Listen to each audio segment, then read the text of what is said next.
Game zone શરૂ કરવા માટે હવે સુરત પોલીસનું નવેસરથી લાયસન્સ લેવું પડશે. શહેર પોલીસ કમિશનરના જાહેરનામાના કડક નિયમોનું પાલન ગેમ ઝોનના માલિકોએ કરવાનું રહેશે.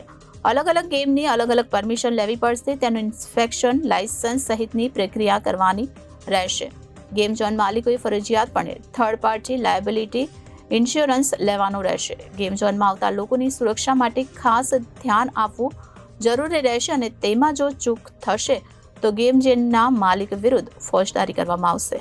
રાજકોટ ગેમ ઝોન અગ્નિકાંડ બાદ સુરત પોલીસે હવે આ પ્રકારની દુર્ઘટના શહેરમાં ન બને તે માટે પ્રથમ વખત 63 પાનાનું જાહેરનામું બહાર પાડ્યું છે.